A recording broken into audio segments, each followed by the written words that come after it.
Hello, this is Mohammed. This is going to be the second episode. Very sorry to be late, but I feel very enthusiastic tonight to talk about something.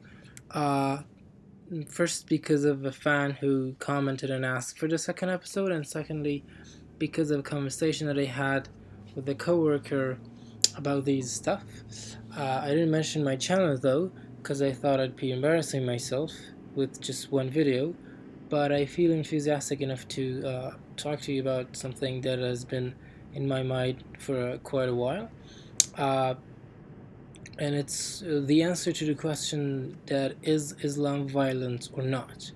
Some people say it is, but the point is that this statement has been associated with bigotry against Muslims and Muslims as people, like Islamophobia, so much that I'm not going to use it this way, and instead I'm going to explain the relation between violence and Islam in a new way, like in the way that I found.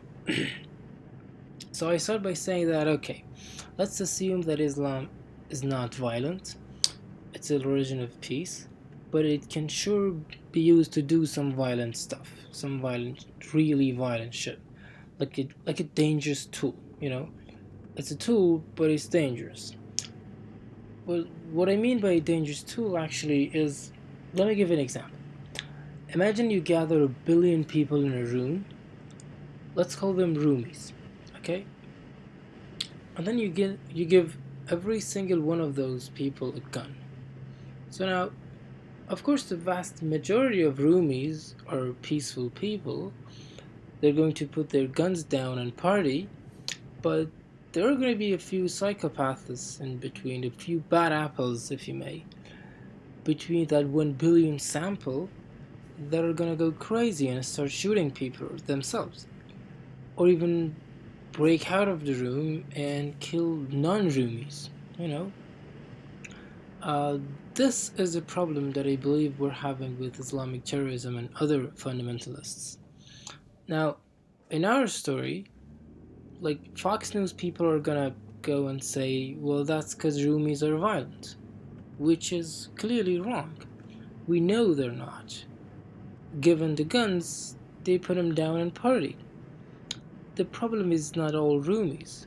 The problem is only caused by those bad apples, by those psychopaths, by those small percentages.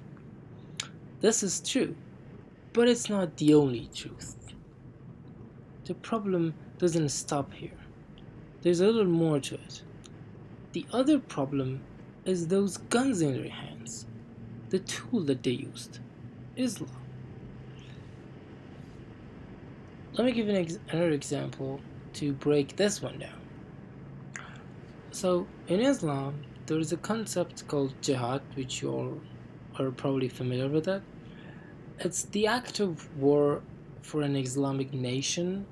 It can be a defensive war, it can be an offensive war. In the offensive mode, where a Muslim nation initiates a war or declares a war on another nation, it happens in two situations. In the first mode, it says that as an Islamic nation, if you feel like your religion and the religion of your fellow Muslims is in danger by another, like, infidel nation, for example, you should go ahead and declare a war on them. In the second mode, it says that if you feel like you have the opportunity to occupy a territory, a new territory, and spread Islam, go ahead and do it. And in all of these situations, it's called the win-win war. If you win the war, well, you've won it. And if you lose and die, you will win to heaven. So these things exist everywhere in Islam, and multiple times it's mentioned in Quran. And Muhammad, the Prophet, did it multiple times himself.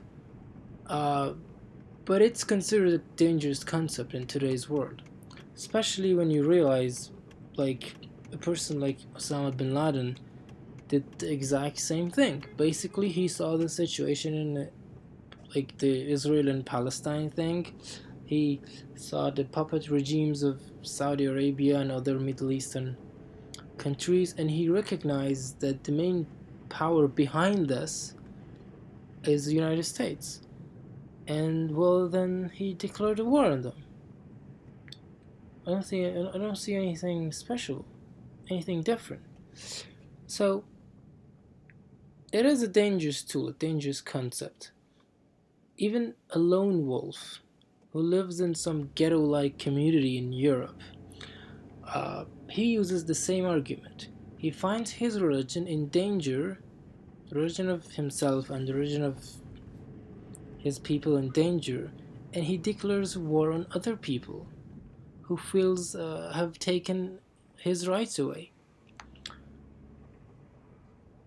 There's a lot of these stuff about women, about homosexuals, atheists, but most Muslims don't practice them.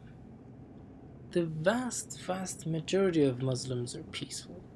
They won't even think about actually killing a person when they're reading those parts of Quran. They just read it. What's problematic about them, though, is that they prize religion. They glorify Quran. Not just the peaceful parts, the whole book. They call it the book of God. The book that you should live your life by. Just like guns that can bring safety, used in the right way, with the right people, religious books have peaceful interpretations too. But the fact that those violent parts are still in there, even in the 2017 edition, they're not highlighted. Like, there's no footnote saying that, dear reader, ignore these stuff, they're outdated. There's nothing like that. They sell it as a whole, like they glorify it as a whole. You don't see anyone from the religious people, even super modern, moderate, secular, rational ones, coming out and saying, I think we need to revise our book. The only thing they do is saying, don't be literalist. That's not the right interpretation. Well, it's a text that can easily be interpreted in a violent way. Isn't that a problem itself? Like, really? It's just the interpretation? Is that a book written by the creator of the universe? Well, I'm not impressed. I've seen better. Name one terrorist who've been motivated by the Universal Declaration of Human Rights. Name one slavery proponent who used the US Declaration of Independence as their argument. There's no one. So there can sure be texts written better.